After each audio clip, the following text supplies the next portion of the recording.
तो बच्चों आज हम पढ़ेंगे ट्रायंगल चैप्टर पार्ट 4।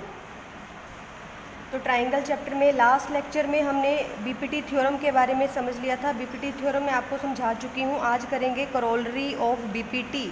हम बीपीटी थ्योरम का यूज़ और किस तरह से कर सकते हैं, इसका जो रिजल्ट है उसका यूज़ और किस तरह से कर सकते हैं वो सीखेंगे। तो देखिए इसमें क्या लिखा हुआ, if in a triangle A B C a line DE parallel to BC, line DE parallel to BC intersect AB at D and AC at E। AB को D पर इंटरसेक्ट कर रही है, AC को E पर intersect कर रही है। यही थी हमारी बीपीटी थ्योरम। बोलते अगर ये कंडीशंस हैं, अगर ये इसके पैरेलल है और ये AB को D पर इंटरसेक्ट कर रही है, AC को E पर इंटरसेक्ट कर रही है, देन ये तीन जो रिजल्ट्स हैं ये होल्ड करते हैं। तो आपका फर्स्ट रिजल्ट क्या है, अगर ये कंडीशन सेटिस्फाइड होती हैं तो मैं लिख सकती हूँ कि AB अपॉन DB, AB पूरा AB upon DB is equal to AC upon EC, AC upon EC। ये इसका फर्स्ट पार्ट जो हमने प्रूव करना है। इसी तरह से सेकंड और थर्ड पार्ट भी है, पर पहले फर्स्ट पार्ट की बात कर लेते हैं। तो देखिए पार्ट 1 में आपके पास क्या है, गिवन क्या है हमारे पास, DE किसके पैरेलल है, BC के पैरेलल है। अगर DE BC के पैरेलल है तो हमने लास्ट बीपीटी थ्योरम में किया है AD upon DB is equal to AE upon EC। ये हमने कहाँ से किया हुआ, ये रिजल्ट मैंने कहाँ से उठाया, बीपीटी थ्योरम से मैंने ये रिजल्ट उठाया।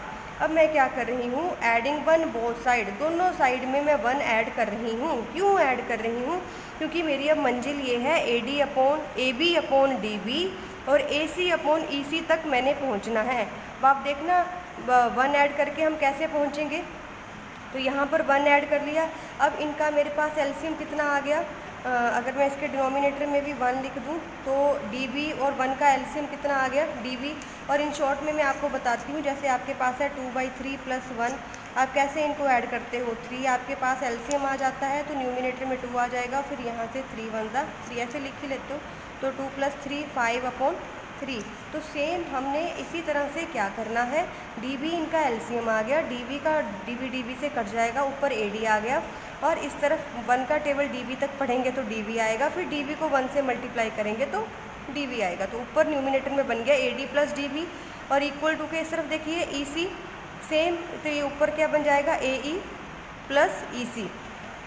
अब फिगर में देखिए ज़रा, AD + DB किसके इक्वल है, AD + DB, AD + DB किसके इक्वल है, AB के। तो क्या मैं इसे AB लिख सकती हूँ, ठीक है। और दूसरा AE + EC, AE + EC किसके इक्वल है, AC के इक्वल है। तो क्या मैं इसे लिख सकती हूँ AB अपॉन DB और AC अपॉन EC। तो मेरे बोलने का मतलब है कि जो हमें बीपीटी थ्योरम उन्होंने ये दी थी, हम क्वेश्चन के अकॉर्डिंग, अगर क्वेश्चन में कहीं नीड है तो हम वहाँ AB अपॉन DB और AC अपॉन EC भी यूज़ कर सकते हैं। अब आगे देखिए, आगे आपको क्या प्रूव करना है, DB अपॉन AB और EC अपॉन AC जस्ट इसका ऑपोजिट। तो क्योंकि यहाँ पर AB जो है वो न्यूमिनेटर है, DB डिनोमिनेटर है, यहाँ DB न्यूमिनेटर है, AB डिनोमिनेटर है।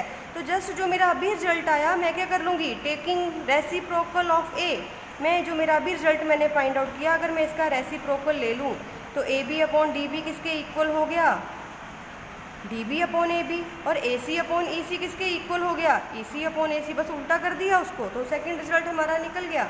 हम, इसका मतलब है मैं बीपीटी को ऐसे भी यूज़ कर सकती हूँ। एंड थर्ड रिजल्ट देखिए, थर्ड में मैंने प्रूव करना है AD अपॉन AB, AD और ये पूरा AB, फिर AE अपॉन, ठीक है, AD अपॉन AB और AE अपॉन, बच्चों यहाँ AC आएगा, AB upon AC, AE upon AC। तो देखिए ये कैसे आएगा, ये तो हम, ये जो मेरा रिजल्ट है थर्ड के लिए AB upon DB, AB upon DB, ठीक है, AC अपॉन EC में कहाँ से यूज़ कर रही हूँ, जो मेरा इस इक्वेशन से पार्ट 1 से मेरा रिजल्ट आया है, मैं उसे डायरेक्ट यूज़ कर रही हूँ। अब देखिए मैंने क्या किया, AB एज इट इज़ रहने दिया, यहाँ से AC numerator as it is रहने दिया, DB को चेंज कर दिया। DB किसके इक्वल है मेरा, DB किसके इक्वल है बच्चा, ज़रा देखो इस फिगर में, ये बेचारा DB किसके इक्वल है। अगर मैं पूरे AB में से पूरे ए बी में से इसको माइनस कर दूँ, ए डी को माइनस कर दूँ, पूरे ए बी में से ए डी को माइनस कर दूँ तो क्या बचेगा, डी बी। तो A B minus A D कर दिया। अब मेरा ई सी किसके इक्वल आएगा, ये मेरा ई सी। अगर पूरे ए सी में से मैं ए ई को माइनस कर दूँ, ए ई को मैं निकाल दूँ ए सी में से, तो ए सी में से ए ई निकाल दिया। अब नेक्स्ट स्टेप में मैंने टेकिंग रेसिप्रोकल, इसका उल्टा ले लिया, reciprocal. A B upon A D numerator में आ गया, ए सी अपॉन ए ई न्यूमिनेटर में आ गया, डिनोमिनेटर में ए बी एंड ए सी। अगला स्टेप देखिए, अब A B upon A B भी लिख सकती हूँ, A D upon A B भी लिख सकती हूँ, ए सी अपॉन ए सी भी लिख सकती हूँ, ए ई अपॉन ए सी भी लिख सकती हूँ। ठीक है बच्चों, यहाँ से ए बी से ए बी कट गया, 1 आ गया, 1 minus A D upon A B, A C से ए सी कट गया, 1 minus A E upon A C.